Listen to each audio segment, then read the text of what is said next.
Hey everybody, it's Wes with Fundamental Games. Today I'm going to share with you a how to play of a tabletop board game I'm working on called Dungeon Makers. Now, best way to describe this game is like an alternative version of Carcassonne for two players with a fantasy dungeon map making theme. Um, Main difference between a game like Carcassonne is you're building independent maps of one another, and you have an action selection tile that helps guide you through your turns or force progression of the game, but also allows a bit more player interaction. So, without further ado, let's talk about Dungeon Makers. So, what you're doing in Dungeon Makers is you are competing to make the best, most dangerous dungeon for the maybe some kind of dungeon overlord who wants to hire you to make future dungeons. So the better you can make this dungeon, the more likely they're going to pick you to design all of their future dungeons or to expand on their dungeon. So you are a dungeon designer and you're competing against another dungeon designer who has the same goals and ambitions as you. What will happen is over the course of turns, you'll be going back and forth, picking actions, placing tiles within a dungeon, and also populating it with minions. Um, and at the end of the game, whoever scores the most points will be the victor. So let's go through a little bit of explanation about the game. Each turn, you're going to have an action that you can take. Your primary action is to place a tile. That's what this icon represents.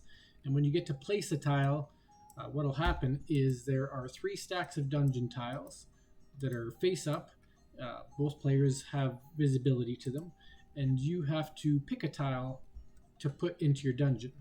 That tile must be adjacent to an existing tile in your dungeon, and it starts with your starting tile. So this tile right here. So whatever tile you place has to go adjacent to this one. So for example, in my first turn, I may pick this tile, and it must go adjacent. So it can either go here, or I could rotate it and put it there, or I could rotate it, put it there, or I could rotate it and put it there. The key is that it must connect on this tunnel connector here. So I can't place it like this because it doesn't have a tunnel connecting or a hallway connecting. So let's say we're going to put it there, and that is my action for the turn. I'll then flip this over, and my turn will be over. It would then go to this player's turn, who could do the same thing. They would have to, on their first turn, they have no choice but to place a tile. So they might place this tile. This tile type is a water tile, and water tiles give you a benefit right here. So it is the water tile, you gain a point per water tile when placed in your dungeon. So if I place this, I immediately gain 1 point. So the player on the right is white, so they're going to take their one meeple and put it on 1, so they're progressing in their score chart. And then they flip their tile over. So that's the easiest thing to explain is tile placement, but there's more. And so that's what we'll get into next. So now, on my next turn, I now have an option to either place a tile, which is the center action. If I do, I would repeat that, place a tile of my choice, and then flip this over and my turn would be over. But I also have actions I can take. In order to take an action, I have to rotate my action tile to the action that I want to take. Now, early in the game, you don't have as many options because you can't use the top action until you rotate to it, so that one's not available. And you can't use the bottom action because you can only rotate one turn either left or right. So right now, on my second turn, my only option is to either place a tile, which is the center thing, or I can rotate to place a meeple, or I can rotate the other way to move a meeple. Now you can only move a meeple if you have a meeple on the board. So in this case, I can't move a meeple. So if I wanted to take the place a meeple action or place a minion or a darkling, I still haven't decided on the final word for it, I could. So I can place a meeple and put it anywhere in my dungeon. I'm going to put it right smack in the middle. And these are worth 3 points at the end of the game for each one in your dungeon. But if they're on certain tiles, you get additional points. So that would be my action for the turn, and then I would flip this over. Now we'll go back to this player, and they could pick an action. They're going to choose to grab a tile instead. So they're going to grab this tile here and flip that over. So they chose not to take a different action. We go back to this player. They must place a tile, and their options are limited right now. They're all hallways, but there are plenty of tile options in the game later on. So they're going to go for the fire or the flame trap icon. And then they flip their tile. We'll go back to player 2, and they must also pick a tile. So they're going to grab this one here and flip their tile. Now we go back to player 1, and you can see now that we have placed a meeple, our tile position is a little bit different. So we have other options now. We have the option to do a swap a tile, or the option to place a block or move a tile within my dungeon. So if we were to pick swap a tile, I could put any tile in my dungeon. Let's say this one here, I would discard it and replace it with a tile from the top of the dungeon stack. Because sometimes you're going to draft or acquire tiles that might not be suitable to your dungeon, or later on in the game you may realize that another tile will fit better, or it might have that exact icon you need. So I'm going to grab this icon, or this tile instead. It's a 4-way tunnel. And so if I did that, I swap, I remove the one from my dungeon and put any one of the tiles from on top of the stack into my dungeon. That's what that one is. Or I could have placed a block tile. That's one of these. Each player starts the game with 3 block tiles. I could take one of these and drop it anywhere in my opponent's dungeon. And you can see there it's worth -2 points at the end of the game, unless they can get rid of it. It also stops them from placing anything, and it can't be swapped out like normal tiles. So that's what that option is. Or the last option you can see there is the move a tile. So any tile in my dungeon I could pick and move somewhere else. And that might seem useless early in the game, but in the later turns of the game it can be very useful to be able to move tiles around. But at this point I chose swap a tile. So once I swapped a tile, I would flip that over. Then it would go back to this player's turn. So maybe this player will drop a meeple of their own. So they're going to drop a meeple there. And then they flip their turn. We would go back to this player's turn. And they have no choice but to play one of the 3 tiles. And again, there's usually more variety, but if we just happen to have shuffled a lot of hallways. So we will do that. And then flip the tile. We go back to player 2's turn. They're going to grab this for more versatility, even though it has no icons on it, and pass their turn. We go back to player 1. So they could place a meeple or move a meeple. Now the way the move a meeple action is you can move a meeple any number of T tiles, like this one here, but they must stop at the first non-T tile or non-tunnel tile that they go through. So for example here, that's a C tile, a chamber tile. The meeple can move 1 tile that way or 1 tile up right now. And that would give it 1 point. It's 1 point per tile moved. So spending a whole turn just for 1 point isn't really worthwhile. So moving a meeple is not very useful action right now. But what I can do is place a meeple if I want to place another meeple. So maybe I will do a place a meeple action and get some more points on the board. So drop that there. Then I would flip that and my turn would be over. Go back to player 2. Now they are going to use the place a block action. Just to show how that works, they're going to grab a block tile and they're going to drop it here to really limit that opponent's ability to navigate the dungeon unless they sacrifice a meeple. So they placed a block, they flipped their tile. We go back to this player's turn. They must place a tile this turn. So we're going to grab this one here, and now we can't go down here, so our options have to change. We'll do that move. Flip back to this player's turn. They must place a tile, and I think they'll find a 3-way tile useful. So we'll drop that there. Pass their turn. Go back to this player's turn. So now they can place a tile or swap or place a block or move a tile. Except for these are immovable tiles, so you can't move those objects. I think this turn, they don't really need a hallway that badly, so they could block the opponent's thing as well. Actually, what they're going to do is they're going to move a tile. They're going to move this tile here and then pass the turn. So go back to this player. They can place a meeple or move a meeple. So they're going to do the place a meeple action, but there is a rule that you can place a meeple in your opponent's dungeon if they have a tile on a border. So if this player had left that tile there, then player 2 could have dropped a meeple into their own opponent's dungeon, and that would cause them a loss of 5 points at the end of the game if it was still there. So them moving this hallway helped prevent that. So instead we'll just drop a meeple here and pass the turn. Go back to this player, They must place a tile, so there's only hallways available. You're going to place they grab the trap tile and flip that. This player must place a tile as well. They're going to grab a hallway also and put that here. Then we'll go back to this player's turn. Now they can place a meeple, move a meeple, and we'll do the move a meeple example. So if we rotate to this icon, this says I can move a meeple in my dungeon. You can move any number of T tiles until it gets to a non-T. So I could go 1, 2, 3 and gain 3 points. So black scores 1, 2, 3 points right away for that movement. And that's their turn. Just another way to gain points incrementally. We go back to this player's turn. They are going to, they could move, no tiles they really want to move, so they're going to grab the grab a tile action and grab this tunnel tile here and flip. We go back to this player. They must place a tile. We're going to grab what's called a puzzle tile. So puzzle tiles have a P on the bottom, and that represents a more complicated section of the dungeon. When you drop a puzzle tile, it's worth 2 points immediately. You can see the points on this little tile here. So P tile earned 2 points when placed, plus 1 point for each adjacent puzzle tile. Now there's no adjacent puzzle tiles, so they just gain 2 points immediately. So they're going to be at 3. I'll just put it up there. When they place a tile, they flip it over.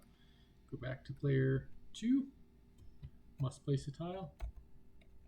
They are going to grab another tunnel tile, place it here, flip it, go back to this player.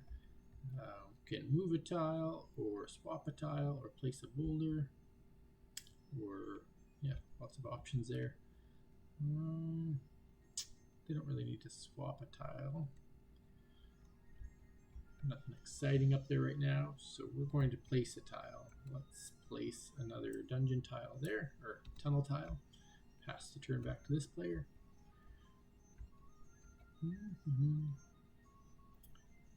they are going to drop a block tile. So we're going to drop another block into this player's dungeon and really mess them up. Just like that. Flip the turn. So now we're back to player 1's turn. They must place a tile. We're going to place, so there's a staircase icon, there's a creature icon, and maybe I'm going to pause here and go a bit more into the how to play again. So what you'll see is, now that I've got a bunch of tiles laid out, you can see how tiles are worth points. So tunnel tiles alone aren't worth any points, they just help you navigate your minions through your tunnels to earn points. Chamber tiles, like this one here, are worth a point if you have a meeple on it at the end of the game. So otherwise they're just connecting tiles.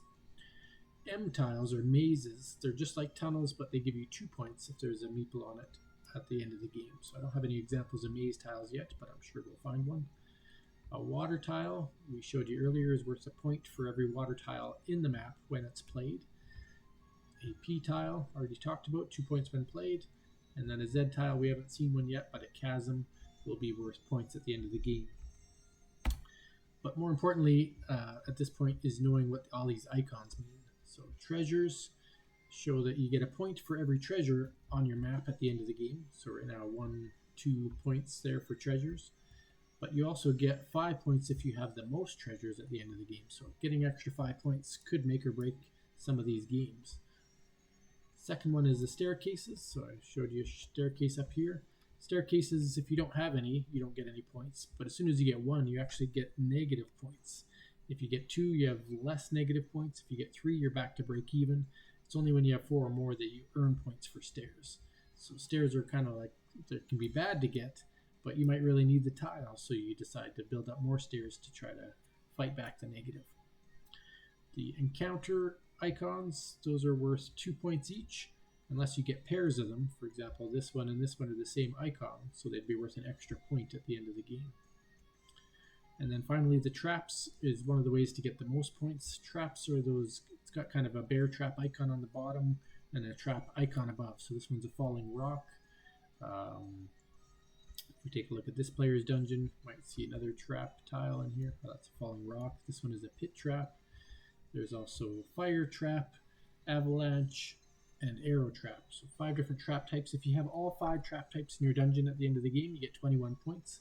If you have less, you get less points. And it's for each set. So you might be able to, if you have 2 boulders, at least that second boulder might only be worth 1 point, but it's better than nothing. So that's how you get some points in the game, in addition to placing minions, is through these different tile options. Okay, back to what I was doing. It's this player's turn, and they're going to place a tile. So let's say they're going to place this stair tile. They're going to place that, but then they better get some more stair tiles, otherwise that's worth -4 points. Then this player here, they're going to extend their tunnel, flip their tile, and we'll go back to this player here. Now they're going to want to try to get rid of these blocks, otherwise they may be really restricted in winning this game. But in order to do that, they have to get back to their move a meeple action. So they can only get their move a meeple action back if they choose one of these other actions. So that's part of how it forces you to use all the different actions that you have available. So we're going to use a swap icon, and we are actually going to swap out the stair that we grabbed, discard it, and grab this chasm tile instead, and put that in the dungeon. And we flip that over. We go back to this player. There's no open. Oh, there is an opening in the dungeon, but there's a meeple there, so it's protected. So we can't drop a meeple in the opponent's dungeon, but we could do a movement action. So we're going to move a meeple, and we can move 1, 2, 3, and gain 3 points. So white just gained 1, 2, 3 points for that move a meeple action. Back over to this player, they can only place a tile. So there is a water tile, and it also has a trap icon. So it might be good to keep that away from this opponent who already has a water tile. And I get a trap icon I don't have yet. So I can put this up here in the corner, just get it out of the way. And because it's a water tile, again, we gain 1 point as soon as it's placed in the dungeon. So black goes up 1, their turn's over, back to player 2, must place a tile. So this one and this one don't have any icons, so unless I really needed a corner, it makes more sense to grab something that will get me points. But if you grab dead ends, that can make your life difficult later on in the game. So he is going to grab the corner one just to keep his options open, or her options open, and pass the turn. Back to this player. Now they can do the move a meeple action, and what they're going to do is move 1, and if they stop adjacent to a boulder, they can return their meeple back to their supply to permanently destroy the boulder. It gets removed from the game. And you also get 1 in that case for moving the meeple 1 tile. So kind of got rid of the 2 boulder, helped open up my dungeon to be able to play more paths, and so win-win for him. So pass the turn, go back to this player. They're going to place another block just to keep the pressure on, and they're going to drop it right back where they just removed 1, just to really piss off their opponent. Flip the turn, back to this player. They must place a tile now. And you can see here where limitations start to apply, especially with these blocks here. See here, we can't place that there, and we can't place that there. So even though that puzzle tile might be nice to grab because it's worth points on its own, plus has a trap, unfortunately we're a little bit blocked off here, so can't grab that tile. So they're going to grab this tile here and end their turn. Go back to player 2. They must grab a tile, so now is a good chance for them to grab a puzzle tile.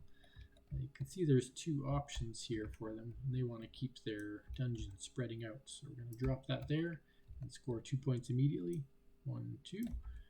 Pass the turn. Go back to this player. So now, again, their options are quite limited. They're going to want to get that meeple moving so they can unblock a dungeon again. So we are going to move a tile and move this up here. Sorry. Yeah, move a tile. We're going to move this up here. Although that would leave an illegal placement of a tile in a dungeon, so they cannot do that. So instead, they can move that one there. So that's their action. Go back to this player, can place a meeple, or they'll do a place a meeple action, get 3 more points by dropping this in the dungeon. And they're going to drop it, let's say right here. Flip their turn, back to this player. So now that they open that up, they can make use of this. They'd like the 2 points for the puzzle tile, but they need to be able to keep a pathway going in their dungeon. Otherwise, they may lose a turn. Go back to player 2. They must place a tile. So it could place a water tile for 2 or a puzzle tile for 2. Puzzle tile looks useful, but maybe we want to keep our opponent struggling for access points. So we'll grab this water tile instead and position it up here. Now, because we already have a water tile, we get 1 for this one and 1 for this one, so we score 2 points for that placement. Flip the tile, go back to player 1. So they're going to use the move a meeple action, and again, 1, 2, 3. So they're going to score 1, 2, 3 points, and they're going to choose to get rid of this block. Flip their turn, back to player 2. While there's puzzle tiles available, they're gonna grab one. So, oops, rotate it. Instead of doing an action, they're gonna place a tile action and drop this here and gain 3 points. 2 for the tile they placed, and because it's a puzzle-like tile located next to a puzzle tile, they gain 2 points, or a 3rd point. Go back to player 1. Now they have no choice but to place a tile. They're all just limited tiles here. They're going to grab the puzzle tile to get 2 points. Flip their turn, back to this player, and they can only place a tile. Now there is a 3-way, but the water tiles are starting to add up in points, so he's actually going to grab that water tile just to hope that he can keep getting more points out of it. So drop that water tile there. Now that there's 3 water tiles, they gain 1, 2, 3 points. Back to player 1's turn. They're going to place one of their blocks to try to get some revenge here and drop this up here. Maybe make their life a bit more complicated. So that was their action. Flip the tile, back to player 2. Can swap a tile, can place a block, or move a block. So what you might look for is tiles in your dungeon that don't serve a lot of purpose. So, example, this one here doesn't have any icons on it, so it's not going to give any end game points. They're going to choose to do the swap a tile action, remove this tile, replace it with this tile, and not only does it give an extra hallway so they can fill this gap later, it also gives them another trap icon. So they end their turn, go back to player 1. Player 1 must place a tile. Again, all 2 ways, so they're still quite limited in what they do. So they look and see that there's a trap icon and a trap icon. They don't have either of those trap icons, so these 2 are pretty much the same. So in that case, we're going to grab the tunnel icon, flip that, go back to player 2. Player 2 can place a tile as well. We'll grab this one here, give it to the opponent's turn. Opponent's going to use their place a meeple action and sneak. Since they left an opening here, we're going to crawl into their dungeon and just leave that guy there. So that's going to give the opponent -5 points at the end of the game unless they can kick that meeple out. Back to player 2. They can place a meeple, move a meeple. We're going to do the move a meeple action and move this meeple 1, 2, 3, 4 tiles to gain 4 points. So now you're going to worry less about this and just try to earn more points. 1, 2, 3, 4. We'll just let that meeple stay in there. Go back to player 1. So here's a maze tile example. It does have a stair, so that's unfortunate, but it is also a 3-way, which this player really needs, a 3-way or 4-way. So they will, maybe they're going to leave the 4-way alone, the stairway alone. Go back to player 2, and they'll take the maze tile and drop it there. Go back to player 1, could swap a tile, Maybe try to get that water tile because we see our opponent is building up the water.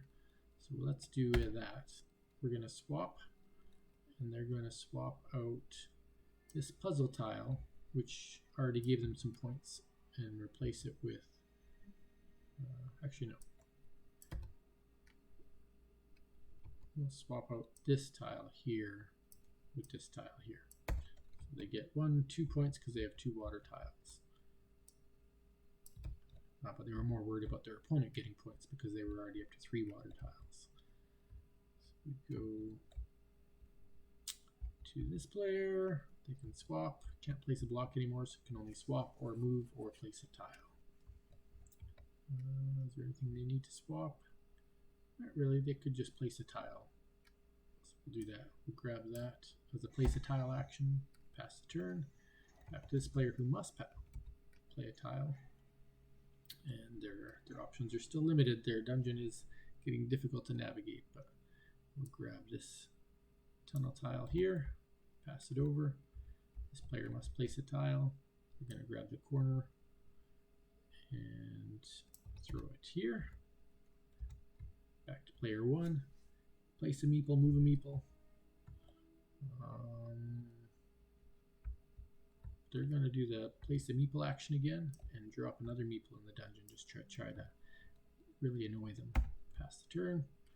Back to this player. They can swap a tile or move a tile if they want to. They're going to do the move a tile option. They're going to move this puzzle tile with the meeple up here. Just like that. Pass the turn. Back to this player must place a tile. Dead end, dead end, dead end. So that's not useful for this player at all, but that's their only choices. So we'll grab the 2-point puzzle tile and get 2 3 points for that. 1, 2, 3. Back to player 2. The game is getting close to an end here. Must place a tile. They'll grab this one here and just connect this last part. Back to player 1. We can make their life difficult. We'll use a place a block. We still have 2 blocks left, so we can drop that one there. And now we know our opponent only has 1 more option of places to go. So this player can take a turn. Now, if they want to use their move a meeple action, they've got 2 meeples, but they're not going to be able to make it to these block tiles because they don't have tunnel tiles between them. Oh, actually, this one does count as a tunnel tile. So what they're going to do is move this guy 1. Whoopsie. They're going to move a meeple. So move a meeple action. Move 1, 2, 3, 4.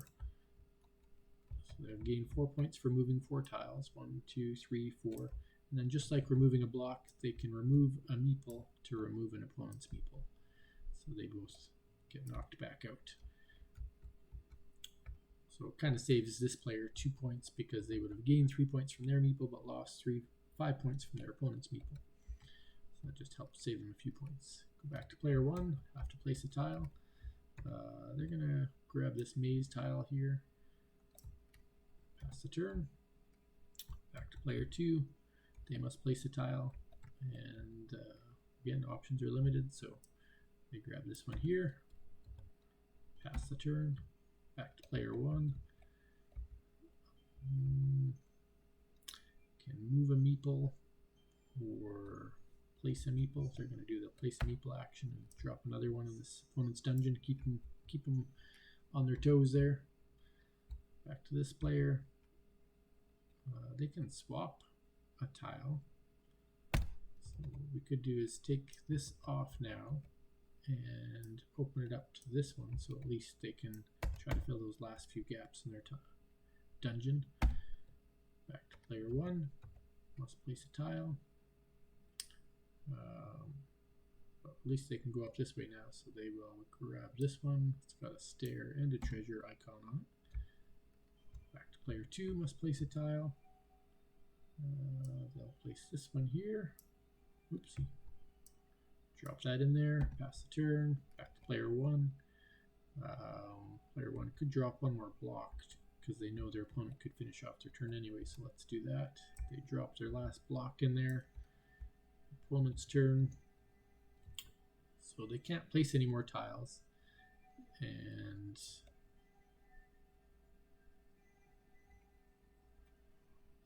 that'll be their final action, and the game will end. So for their final action, they will place a meeple and drop that onto any tile they want. They'll drop it onto a maze tile.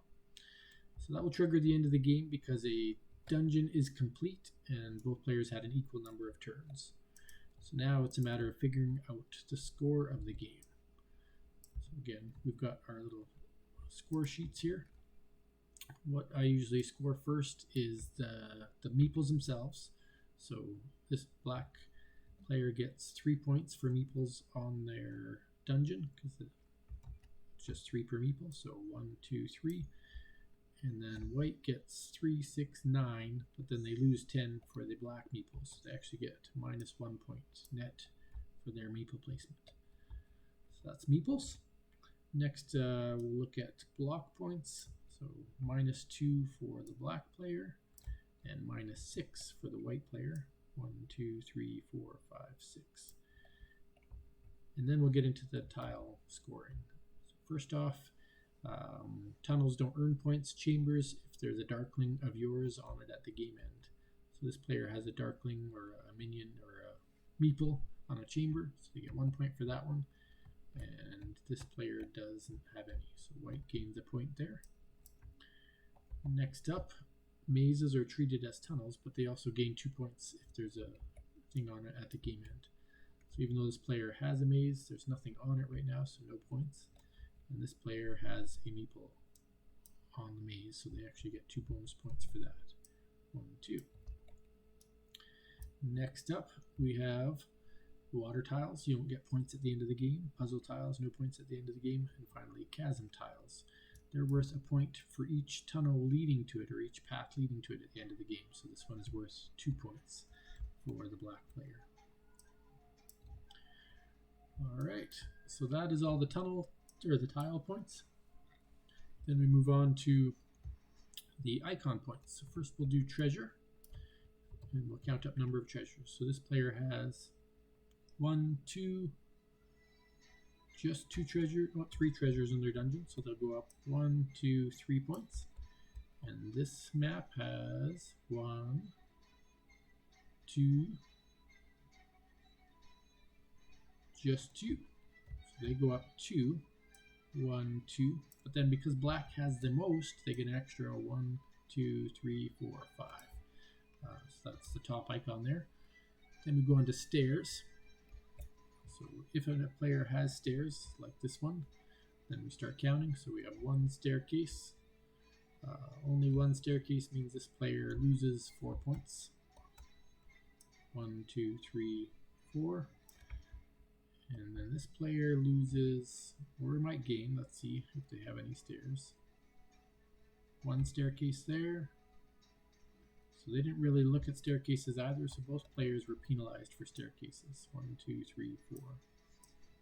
So we're like that now. That's staircases. Then we're on to creatures.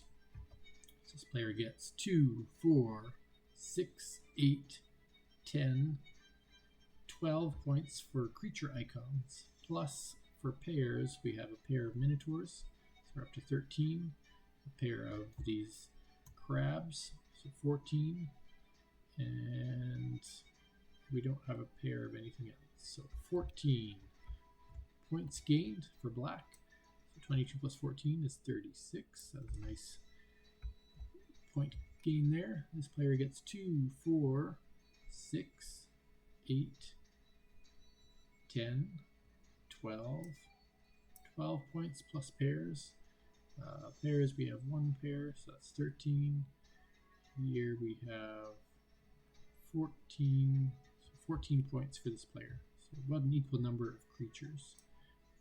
So 18 plus 14, so that'll bring us to 32. So that is the creatures, and finally the traps. So traps can get you quite a bit of points if you're paying attention in the game. And again, you have to have each type. So there is an arrow trap, and here is a boulder trap, Here is a avalanche trap. So this player only has 3 traps total and no duplicates. So they get a total of 7 points for traps for black. 1, 2, 3, 4, 5, 6, 7. And we move over to the white, player number 2. They have a boulder trap, a pit trap, another boulder trap, a fire trap, another pit trap, arrow trap, and another pit trap. Oh, and another fire trap. Okay. So what I like to do when I'm doing this is just kind of layer them like that. So what that would mean is this player has a set of 1, a set of 3, and a set of 4. So they get 3 different points scored. Set of 1 gets them 1 point, set of 3 gets them 7 points, they're up to 8, and then a set of 4 gets them 13, so they actually gain a total of 21 points for their traps. So instead of 32, we will go up to 43 points. Dun, dun, dun. Now all these tiles would still be in their dungeon, but I took them out just so you could see how they looked in here. So probably messed up the dungeon layout now that I've done that, but oops. I'll just put all these back in here as best I can. I think I might have messed something up. Yeah. Anyway, you knew how it looked. But so then we have a tie game. In the case of a tie, whoever has the most meeples on their board wins. So this player here would be the victor. But you can see they played different strategies, but in the end, the points ended up very, very well the same, and so they had to go to the tiebreaker. But there you have it. That is a game of Dungeon Makers, a game of competitive dungeon building in a very black and white atmosphere, classic D&D retro dungeon map theme and style. And it's certainly a puzzly game. It's nothing to do with RPGs or combat or anything like that, but it still gives you that classic look that you see there. So if you have any thoughts on this game, by all means, throw it in the comments. If you're just watching to learn how to play, hopefully this clarified some of the rules for you, the turn sequence and the tiles and the point system, and just would love to hear any feedback that you have. As always, thanks for watching and have a great day.